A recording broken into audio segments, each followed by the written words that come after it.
नमः संस्कृताय। मैं कौशलम साधु विश्वकर्मा केपी बाल गंगा क्लासेस से आज के ऑनलाइन क्लास में आपका स्वागत करता हूं। जैसा कि बच्चों, आज हम लोग शब्द रूप पर ध्यान देंगे कि संस्कृत में शब्द रूप क्या होते हैं, ठीक है, कैसे इनके रूप को याद किया जाता है, क्या क्या किस किस प्रकार के शब्द रूप हमको पढ़ने पड़ते हैं। आइए तो देखते हैं शब्द रूप संस्कृत में।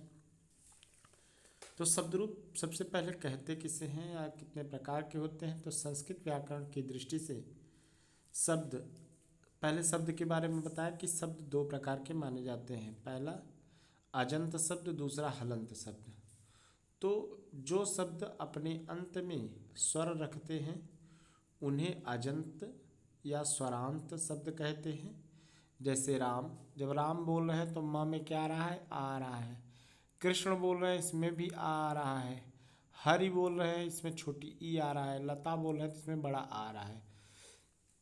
कहने का मतलब ऐसे शब्द जिनका उच्चारण करते समय अंत क्या हो, स्वर से हो, स्वरांत हो, तो ये शब्द कैसे शब्द कहलाते हैं, अजंत शब्द कहलाते हैं। दूसरा, जिन शब्दों के अंत में व्यंजन होता है उन्हें हलंत या व्यंजनांत कहते हैं। जैसे दिश, वाक, सरित, देख रहे होंगे सब में हलंत लगा हुआ है, दिश, वाक, सरित आदि।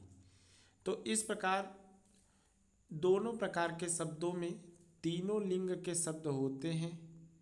कितने? तीनों लिंग के, चाहे वो पुल्लिंग हो, स्त्रीलिंग हो अथवा नपुंसकलिंग, तो तीनों लिंगों के शब्द होते हैं। इस प्रकार संपूर्ण शब्दों को निम्नलिखित भागों में विभक्त किया जाता है। अजंत पुल्लिंग, हलंत पुल्लिंग, अजंत स्त्रीलिंग, हलंत स्त्रीलिंग, अजंत नपुंसकलिंग और हलंत नपुंसकलिंग। एक बार अजंत, दूसरी बार हलंत, ठीक।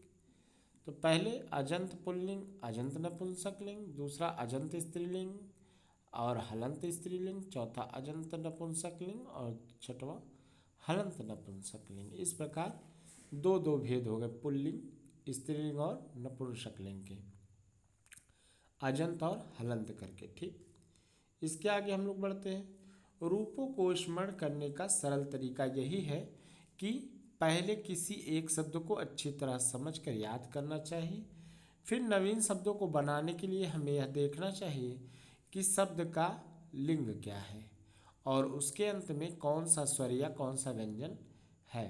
फिर उसी लिंग के, उसी स्वर या व्यंजन के अंत में रखने वाले शब्द के अनुसार उसका रूप हमें बना लेना चाहिए। जैसे उदाहरण के तौर पे हम समझ सकते हैं कि बालक शब्द का तृतीय एक वचन का रूप यदि हमें ज्ञात करना हो तो बालक शब्द में के पुल्लिंग, बालक शब्द सबसे पहले तो पुल्लिंग है और उसके अंत में आ है। बालक शब्द के अंत में क्या है, आ है। अतः पुल्लिंग में आ अंत रखने वाले राम का तृतीय एक वचन का रूप रामेण को ध्यान में रखकर हमें बालक का बालकेन रूप ज्ञात कर लेना चाहिए, ठीक। कहने का मतलब है लास्ट वाले स्वर या व्यंजन से हम पता लगा सकते हैं कि यह किस प्रकार का है, स्वरांत है कि व्यंजनांत है, ठीक। यदि स्वरांत है तो अजंत और यदि व्यंजनांत है तो हलंत, ये समझना चाहिए। उसके बाद पुल्लिंग, स्त्रीलिंग और नपुंसकलिंग के विषय में भी समझना चाहिए, ठीक। तो अंत में जो स्वर हो, जिस अंत से स्वर हो, यदि उसकी हम पहचान कर लें तो उसी जैसे शब्दों का रूप हम उसी तरह के चला सकते हैं, ठीक। जैसे बालक, राम, दोनों के अंत में क्या आया, आया, अर्थात अकारांत वाले हैं। तो इन दोनों के रूपों में ज़्यादा भिन्नताएं नहीं पाई जाएंगी, मतलब समानता ज़्यादा होगी, ठीक। इसी क्रम में आगे बढ़ते हुए आज हम लोग सबसे पहले पितृ या पिता, जो ऋकारांत शब्द है, इसका शब्द रूप हम याद करेंगे। तो आइए देखते हैं पिता का शब्द रूप। तो पिता का शब्द रूप हमें याद करना है तो कैसे पढ़ेंगे, पिता, पितरौ, पितरः, पिता, पितरौ, पितरः, पितरम, पितरौ, पितृन्, तृतीया पित्रा, पितृभ्याम, पितृभिः, चतुर्थी पित्रे, पितृभ्याम, पितृभ्यः, पंचमी पितु, पितृभ्याम, पितृभ्यः, षष्ठी पितुः पितृभ्याम पितृभ्यः। षष्ठी में क्या है, पितुः पित्रोः पितॄणाम। हमें लगता है इसका हमने अशुद्ध उच्चारण कर दिया, फिर से देख लीजिए। षष्ठी में क्या होगा, पितुः पित्रोः पितॄणाम। और सप्तमी में पितरि पित्रोः पितृषु। संबोधन में हे पितः हे पितरौ हे पितरा। आगे बढ़े तो हम समझ पाएंगे कि भ्रातृ शब्द जो है वो भी ऋकारांत है, और जो जमातृ शब्द है ये भी ऋकारांत है। ऋकारांत का मतलब री के अंत वाला, अर्थात अंतिम जो ध्वनि है इसमें वो किससे अंत हो रहा है, री से। तो ऋकारांत में जैसे पितृ था, पितृ का रूप जैसे चला, वैसे ही हम भातृ और जमातृ का भी रूप चलाते हैं। मातृ स्त्रीलिंग शब्द के रूप भी पितृ के समान ही चलते हैं, केवल द्वितीया के बहुवचन में मातृ रूप बनता है। तो केवल द्वितीया के बहुवचन में थोड़ा भेद है, नहीं तो मातृ और मातृ जो स्त्रीलिंग का शब्द रूप है वो भी पितृ के समान ही चलता है। तो पिता का रूप हमने पढ़ लिया। अब आइए हम लोग गो या बैल, ओकारांत, बोलने पर गो आ रहा है तो ओ बाहर आ रहा है तो ओकारांत।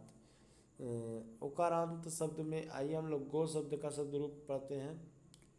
गौः गावौ गावः, गाम गावौ गाः, गवा गोभ्याम गोभिः। फिर से देखिए, गौः गावौ गावः, गाम गावौ गाः, गवा गोभ्याम गोभिः, गवे गोभ्याम गोभ्यः, गोः गोभ्याम गोभ्यः, गोः गवो गवाम, गवि गवो गोषु। हे और संबोधन में हे गौ हे गावो हे गावा। तो आज हम लोग केवल इन्हीं दो शब्द रूपों को कंठस्थ करने का प्रयास करेंगे। पहला शब्द रूप है पितृ या पिता का, और दूसरा है गो या बैल। ठीक, तो एक तो ऋकारांत का शब्द रूप हमने पढ़ा दिया, और दूसरा हमने गो अर्थात ओकारांत शब्द का शब्द रूप आज हम लोगों ने पढ़ा। तो आशा करता हूँ आज की इस क्लास में पितृ और गो शब्द का शब्द रूप आप लोग अच्छे से समझ लिए होंगे। अगली क्लास में हम इसको थोड़ा और अच्छे से बताने का प्रयास करेंगे। तब तक के लिए धन्यवाद। आज की क्लास आप लोग अच्छे से देख लीजिएगा और इन दोनों का शब्द रूप याद कर लीजिएगा। परीक्षा के दृष्टिकोण एवं आने वाले समय के भी दृष्टिकोण से ये दोनों ही शब्द रूप अति महत्वपूर्ण है, इसलिए आप लोग इन दोनों का अच्छे से आप लोग याद कर लें, अच्छे से कंठस्थ कर लें। इसी के साथ आज की यह क्लास यहीं पे समाप्त होती है। शुभम संकेतम।